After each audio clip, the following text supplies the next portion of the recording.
Alors bonjour, ici on représente l'équipe des cavaliers de l'école Marguerite Bourgeois. Alors on est des élèves de 5e et 6e année. Je vais vous présenter les membres de l'équipe. Nous sommes 9 élèves. L'équipe de Cindy et William représente la confiance en soi et la confiance aux autres. Ensuite, l'équipe du bas, les garçons, représente la persévérance parce que ça en prend vraiment beaucoup pour mener à terme ce projet. Et l'équipe à droite, qui est les 3 garçons de 5e année qui représentent le plaisir. Eux, ils venaient ici s'amuser, mais ils travaillaient très fort. Alors, on peut remarquer que le plaisir a pris une grande place. Il faut aussi souligner la grande disponibilité de Madame Mylène, l'enseignante qui s'occupe du projet robotique. Elle a consacré beaucoup de son temps.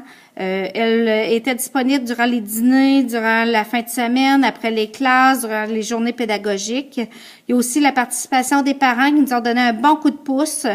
Et on a aussi découvert des talents, différents talents pour toutes les personnes impliquées, que ce soit au niveau de la construction, l'analyse, la programmation. Alors, ça fait du bien de connaître nos amis d'une nouvelle façon. Et tout ça s'est fait dans la bonne humeur et avec un esprit d'entraide. Le premier point, c'est les découvertes. On a découvert que si on n'a pas de but, notre but c'était aller à Sherbrooke, mais que si on n'aurait pas eu le but d'aller à Sherbrooke, on aurait peut-être tout lâché. Mais moi, j'aurais peut-être lâché. Parce qu'il y a un moment donné, j'ai trouvé ça vraiment dur d'essayer de faire pour se rendre à Sherbrooke. On a aussi découvert que si on gardait les copies de papier à l'ordinateur et toutes les autres copies, mais on se chercherait moins et comme ça, on va être capable de continuer dans notre projet.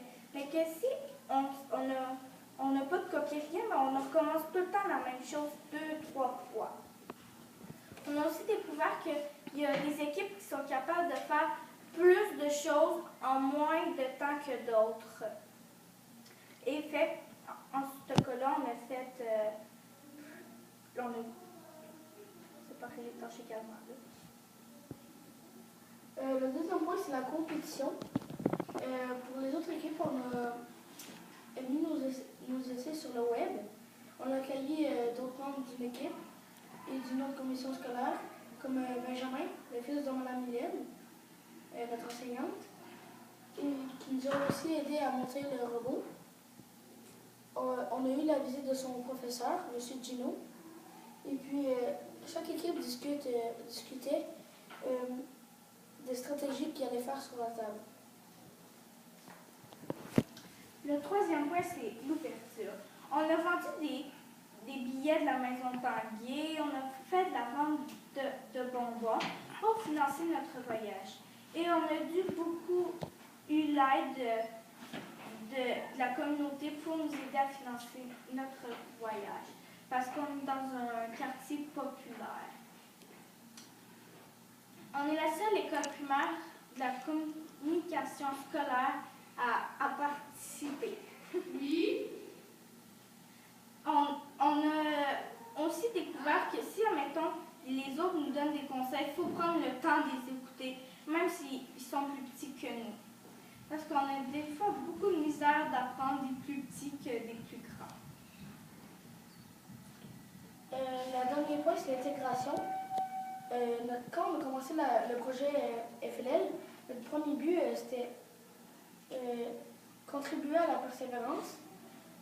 On a aussi appris qu'il fallait être délicat avec le robot parce que ça nous est arrivé à une ou deux reprises d'échapper le robot. Et puis, comme Cindy l'a dit, il fallait écouter les conseils des autres parce que le conseil d'un ami peut être meilleur que ce qu'on veut faire. Comme si je veux faire quelque chose dans ma programmation, mais que ça ne fonctionne pas, je peux prendre le conseil de l'autre et puis que ça peut fonctionner. Alors, merci de nous avoir écoutés.